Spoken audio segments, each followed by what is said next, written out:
Bismillahirrahmanirrahim. Assalamualaikum warahmatullahi wabarakatuh. Halo anak-anak, berjumpa lagi di channelku Bu Guru Laras. Pada pertemuan kali ini, Bu Guru akan membahas materi kelas 3, tema 3, subtema 1, pembelajaran 3.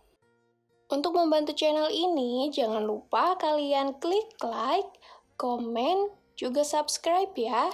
Dan kalian bisa share ke teman-teman kalian. Terima kasih.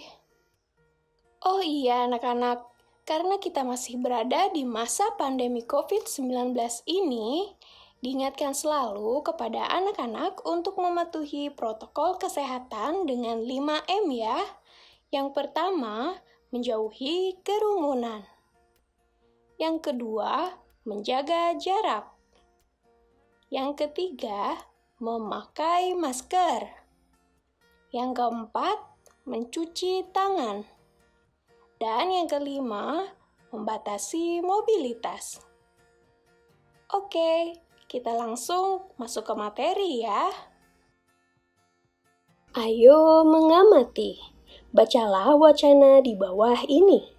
Judulnya Kertas di Sekitar Kita. Kita lihat ini adalah contoh-contoh dari benda yang terbuat dari kertas.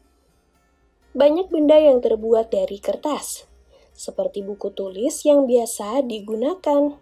Contoh lain tisu, kardus, dan koran juga terbuat dari kertas. Kayu adalah bahan dasar untuk membuat kertas. Pembuatan kertas dilakukan secara bertahap di pabrik. Kayu-kayu besar dipotong hingga sebesar korek api.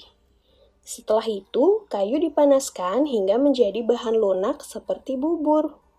Bubur inilah yang disebut bubur kertas atau pulp. Proses selanjutnya, pulp diberi warna dan disaring hingga kandungan airnya habis. Pulp yang sudah kering meninggalkan ampas berupa serat selulosa yang saling terkait. Kemudian serat selulosa ini digiling hingga pipih menjadi seukuran kertas yang diinginkan.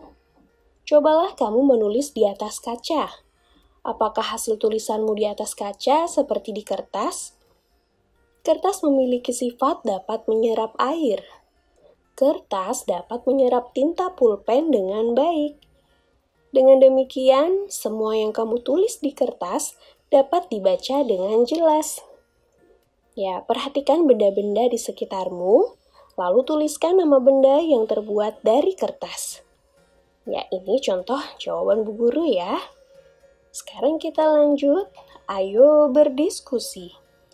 Sebuah fakta menunjukkan kalau kita menghemat 1 ton kertas, berarti kita menghemat 13 batang pohon besar. Fakta yang luar biasa. Apa yang bisa kita lakukan untuk menghemat kertas? Udin dan teman-temannya berpendapat tentang menghemat kertas. Bacalah pendapat berikut. Setiap tahun ajaran baru, aku meminta ibu membeli buku tulis baru. Sekarang aku akan menggunakan buku lama. Buku lama yang halamannya belum terpakai. Jika ingin terlihat seperti baru, ganti saja sampulnya. Kalau aku akan memanfaatkan kertas yang masih dapat digunakan. Misalnya menggunakan kertas di 2 sisinya. Dengan demikian tidak menghabiskan kertas banyak. Saya sendiri tidak dapat menghemat kertas sebanyak 1 ton. Akan tetapi, bila setiap orang melakukan penghematan, pasti berton-ton kertas dapat dihemat. Asyik bukan? Diskusikan secara berkelompok. Apa yang dapat kamu lakukan untuk menghemat kertas? Tuliskan hasil diskusi kelompokmu dan perhatikan penggunaan huruf besar dan tanda baca yang tepat ya. Ya, ini untuk contoh jawaban Bu Guru. Sekarang kita lanjut ya. Ayo mencoba. Kamu telah membaca wacana di atas. Wacana tentang kertas di sekitar kita. Carilah arti kata berikut dengan tepat. Kamu dapat bertanya kepada gurumu. Kamu juga dapat mencari di Kamus Bahasa Indonesia. Ya, kita bahas sama-sama ya. Ini untuk arti kata selulosa. Kalian bisa langsung menyalinnya ya, anak-anak. Kata berikutnya, kata lunak. Lalu molekul. Lalu ampas. Lalu pulp. Lalu pipih. Lalu menyerap. Lalu kardus. Lalu serat.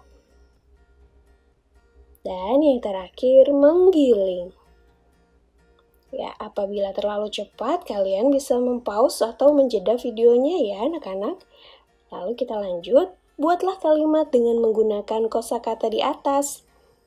Ya, dari banyaknya kata-kata tadi, kalian diminta membuat 5 kalimat saja ya. Kalian bisa pilih salah satu dari kata-kata yang tadi. Ini untuk contoh kalimat dari Bu Guru. Kalian bisa berkreasi dengan kalimat kalian sendiri ya. Kita lanjut yuk. Ayo bernyanyi. Kertas dapat digunakan untuk menulis. Apakah kertas juga dapat digunakan untuk membuat alat musik? Ternyata tidak dapat. Mengapa? Karena alat musik sebagian besar terbuat dari kayu, berpadu dengan kulit hewan. Contohnya antara lain gendang. Cara memainkannya dengan dipukul. Kamu dapat bernyanyi diiringi gendang atau dengan bertepuk tangan. Bentuklah kelompok terdiri dari 4 atau 6 orang. Lalu setiap kelompoknya memilih 2 jenis benda yang dapat menghasilkan bunyi-bunyian. Berlatihlah untuk mengiringi lagu teka-teki. Lagu ini telah dipelajari pada pembelajaran sebelumnya. Setiap kelompok akan mendapat giliran untuk menampilkan kemampuannya. Setelah bergiliran, tampillah secara bersama-sama. Lakukan dengan percaya diri. Kita lanjut, ayo berdiskusi. Bahan dasar kertas adalah kayu. Kayu berasal dari pohon. Perhatikan pohon-pohon yang dapat digunakan sebagai bahan dasar kertas. Perhatikan gambar di bawah ini. Ya, ada pohon pinus, pohon akasia, dan pohon jati.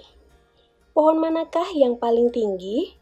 Bagaimana caramu mengukur tinggi suatu pohon? Tinggi badanmu pasti berbeda dengan temanmu. Apakah semua panjang atau tinggi benda dapat diukur dengan alat ukur yang sama? Alat ukur panjang benda bermacam-macam. Kamu sudah mengenal beragam alat ukur pada pembelajaran sebelumnya. Ya, ada meteran roll seperti gambar, meteran saku, dan meteran pita. Jawablah pertanyaan berikut. Sebutkan satuan panjang yang telah kamu ketahui. Ya, benar. Lanjut, tuliskan alat ukur yang tepat untuk mengukur benda-benda berikut dan diskusikan bersama teman-temanmu. Ya, di sini sudah ada kolom nomor, bagian yang diukur, dan jenis alat ukur yang digunakan. Ya, untuk nomor 1, tinggi badanmu. Jenis alat ukur yang digunakan adalah, ya, benar.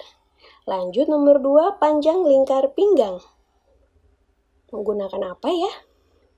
Ya, benar. Berikutnya, panjang meja di kelas. Menggunakan alat ukur? Ya, benar. Lanjut, panjang lompatan teman kelompokmu. Ya, benar. Lanjut, lebar papan tulis di kelasmu. Ya, benar. Terakhir, panjang halaman sekolah. Ya, mudah ya anak-anak. Kita lanjut, ayo mencoba. Kamu sudah berdiskusi tentang alat ukur. Alat ukur yang tepat untuk mengukur sesuatu.